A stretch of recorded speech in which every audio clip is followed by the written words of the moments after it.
Welcome back. Bulletin का आगाज करेंगे और सबसे पहले बात करेंगे ईरान अमरीका जंग के हवाले से। अमरीकी सदर डोनाल्ड ट्रंप ने कहा है कि अमरीका आज रात ईरान पर बहुत सख्त हमला करेगा और जल्द ही ईरान के तेलो गैस के बुनियादी ढांचे पर कंट्रोल हासिल कर लिया जाएगा। Social media platform truth social पर अपने बयान में ट्रंप ने कहा कि ईरान की नेवी, एयरफोर्स, रडार और हर तरह का दिफाई निज़ाम ख़त्म हो चुका है और हम आज रात ईरान को बहुत शदीद हमलों का निशाना बनाएंगे। उन्होंने मजीद कहा कि मुस्तकबिल करीब में अमरीका ईरान के खारक जजीरे समेत दीगर तेल के अहम मराकज़ पर कब्जा कर लेगा और ईरान की ऑयल और गैस मार्केट्स पर मुकम्मल कंट्रोल हासिल करेगा।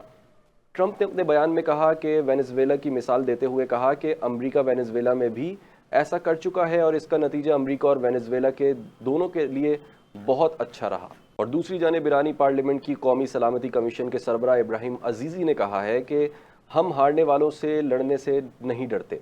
तेहरान से जारी अपने बयान में इब्राहिम अजीज़ी ने मज़ीद कहा कि अमरीकी हलाकतों की तादाद ट्रंप की तस्दीक से कई ज़्यादा है, जो मज़ीद बढ़ेगी। ईरानी पार्लियामेंट की कौमी सलामती कमीशन के सरबराह ने कहा कि इस बार जंग सिर्फ खित्ते तक महदूद नहीं रहेगी। आगे बढ़ेंगे और आने वाले बजट के हवाले से आपको खबर देते चलें। IMF ने सोलर पैनल्स की मसनूआत पर टैक्स में मुजवज़ा इजाफा वापस लेने पर रजामंदी जाहिर कर दी है। वज़ीर आज़म शहबाज शरीफ की कोशिशों के बाद IMF स्टेशनरी और सोलर पैनल्स पर टैक्स में इजाफा न करने पर राज़ी हो गया। इस पेशरफ्त को आइंदा माली साल 2026-27 के वफाकी बजट की तैयारी के दौरान अवामी मफादात के तहफ़्फ़ुज़ के लिए हुकूमत की कोशिशों की एक बड़ी कामयाबी करार दिया जा रहा है। दूसरी जानिब हुकूमत और IMF के दरमियान रियल एस्टेट सेक्टर के लिए मुजवज़ा टैक्स रियायतों पर मुज़ाकरात जारी है। वज़ीर ख़ज़ाना मोहम्मद औरंगज़ेब ने इस्लामाबाद में इक़्तिसादी सर्वे पेश कर दिया। उन्होंने बताया कि FBR के महसूलात में 10.1% इजाफा हुआ है। खिदमात के शोबे में शरह नमू 4.9% रही। खाद की तलब में 17% इजाफा रिकॉर्ड किया गया। सीमेंट की तलब में 10% इजाफा हुआ। फूड, टेक्सटाइल समेत 16 शोबों में मुस्बत रुझान रहा। बड़ी सनतों में तरक्की की शरह नमू 6.1% रही। उनका मजीद कहना था कि डेयरी और लाइव स्टॉक का ज़रई मईशत में 60% हिस्सा है। ज़रई शोबे की शरह नमू 2.79% रही। पाकिस्तानी मईशत का हजम 452 अरब डॉलर से तजावुज़ कर गया। गैर यकीनी सूरत हाल से बैनुल अक़वामी मईशतों को भी धचका लगा। ज़रई शोबे की शरह नमू 2.79% रही। वज़ीर ख़ज़ाना ने मज़ीद बताया कि हमें यकीन था इस साल ग्रोथ 4% से तजावुज़ कर जाएगी। ईरान जंग की वजह से माशी ग्रोथ का हदफ हासिल न हो सका। हुकूमत मुख्तलिफ बहरानों से निमटने में कामयाब हो रही है। इलेक्ट्रॉनिक मीडिया चैनल्स मुश्किलात का शिकार हैं। पोलियो माहौलियात के बारे में आगाही मुहिम समेत पब्लिक एडवर्टाइजमेंट देना हुकूमत की जिम्मेदारी है। कौमी असम्बली इजलास में वफाकी वज़ीर इत्तलात अता तारड़ ने इजहार ख्याल करते हुए कहा कि पाकिस्तान ब्रॉडकास्टर एसोसिएशन तमाम इलेक्ट्रॉनिक मीडिया की नुमाइंदा एसोसिएशन है। चैनल्स को रेटिंग के हिसाब से अदायगियाँ की जाती हैं। पिछले 2 से ढाई सालों में हुकूमत के तमाम इदारों की तमाम तशहीरी मुहिम्मात की मद में तकरीबन 1 अरब रुपए की रकम बनती है। तमाम चैनल्स टैक्स भी अदा करते हैं, पैमरा के कवानीन पर भी अमल करते हैं। चैनल्स पर ओपोजिशन और हुकूमत को बराबर कवरेज मिलती है। उन्होंने इस बात पर जोर दिया कि इलेक्ट्रॉनिक मीडिया को बचाने और उसे तरक्की देने के लिए मिलकर इक़दामात करना होंगे। और आपको खबर देते चलें, मुल्की पावर सेक्टर में जिद्दत और मौसर हुक्मरानी के फ़रोग़ के लिए वज़ीर तवानाई ओवैस लगारी की क़यादत में पब्लिक सेक्टर की पहली डेटा गवर्नेंस काउंसिल कायम कर दी गई है। तर्जुमान पावर डिवीज़न का कहना है कि माजी में मुख्तलिफ इदारों की जानिब से मुतज़ाद अदाद शुमार जारी किए जाने के बायस पॉलिसी साजी और मनसूबा बंदी में मुश्किलात पेश आती रही हैं, जबकि कमज़ोर क्वालिटी कंट्रोल और नाकिस डेटा सिक्योरिटी के रिपोर्टिंग के निज़ाम को भी मुतासिर किया।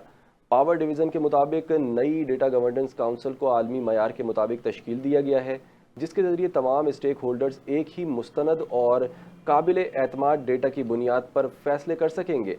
इस इक़दाम से बिजली की तलब का ज़्यादा दुरुस्त तखमीना लगाने, मुमकिन ख़तरात की बर वक्त निशानदही करने और इंफ्रास्ट्रक्चर की तरक्की व वसाइल के मौसर इस्तेमाल में नुमाया बेहतरी आएगी।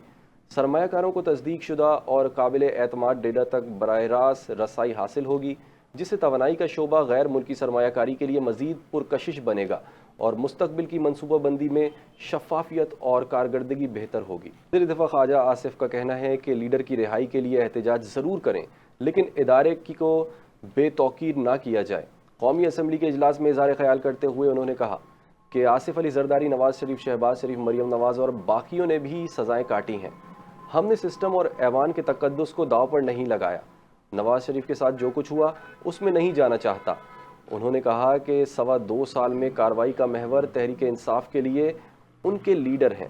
یہ لوگ ایوان کی کارروائی میں حصہ نہیں لیتے۔ اس ادارے کو بھی ایک شخص کے لیے نشانہ بنایا۔ اور اب آپ کو بتائیں گے نائب وزیر اعظم و وزیر خارجہ سینیٹر محمد اسحاق ڈار اور مصر کے وزیر خارجہ بدر عبدالعاطی کے درمیان ٹیلی فونک رابطہ ہوا ہے، جس میں خطے کی صورتحال اور باہمی دلچسپی کے مختلف امور پر تفصیلی تبادلہ خیال کیا گیا۔ دونوں رہنماؤں نے علاقائی امن و استحکام کے لیے سفارتی روابط اور مذاکرات کے عمل کو جاری رکھنے کی اہمیت پر زور دیا۔ ترجمان دفتر خارجہ کے مطابق مصری وزیر خارجہ نے خطے میں کشیدگی کے خاتمے اور امن کے فروغ کے لیے پاکستان کی ثالثی اور مصالحتی کوششوں کو سراہا۔ دونوں وزرائے خارجہ نے امید ظاہر کی کہ سفارتی کاوشیں خطے میں مفاہمت اور پائیدار امن کے قیام میں مدد ثابت ہوں گی۔ اور گفتگو کے دوران بدر عبدالعاطی نے اسحاق ڈار کو رواں ماہ مصر میں منعقد ہونے والے R4 وزرائے خارجہ اجلاس میں شرکت کی دعوت بھی دی، جسے نائب وزیر اعظم نے قبول کر لیا۔ دونوں ممالک نے باہمی تعاون کے فروغ اور خطے کی صورتحال پر قریبی رابطے برقرار رکھنے پر بھی اتفاق کیا۔ گلگت بلتستان میں بڑا breakthrough Pakistan Peoples Party اور مسلم لیگ نون کے وفود کی گلگت میں مشاورتی ملاقات ہوئی ہے۔ ملاقات کے دوران حکومت سازی کے لیے ممکنہ فارمولوں، سیاسی تعاون اور دیگر امور پر بھی تفصیلی تبادلہ خیال کیا گیا ہے۔ ملاقات میں حکومت سازی پر تجاویز سمیت مختلف ملکی و قومی امور پر بھی گفتگو کی گئی۔ دونوں وفود کی جانب سے حکومت سازی سے متعلق تجاویز مرکزی قیادت کے سامنے رکھنے کا فیصلہ کیا گیا۔ پیپلز پارٹی وفد کا کہنا تھا کہ عوام نے پیپلز پارٹی کو سب سے بڑی جماعت بنا کر گلگت بلتستان کی قیادت کا مینڈیٹ دیا ہے۔ آگے بڑھیں گے اور آپ کو خبر دیں گے پاکستان بھر کی صرافہ مارکیٹوں میں آج سونے کی قیمت میں بڑی کمی ہوئی ہے۔ آل پاکستان جیمز اینڈ جیولرز ایسوسی ایشن کے مطابق ملک میں فی تولہ سونے کی قیمت 9,720 روپے کم ہو کر 4,32,716 روپے ہو گئی ہے۔ 10 گرام سونے کی قیمت 8,748 روپے کم ہو کر 3,69,422 روپے ہو گئی۔ دوسری جانب عالمی بازار میں سونے کی قیمت $97 کم ہو کر $4,102 فی اونس ہو گئی۔ نیوز بلیٹن سے فی الحال اتنا ہی۔ مزید خبروں اور اپڈیٹس کے لیے دیکھتے رہیے NTN۔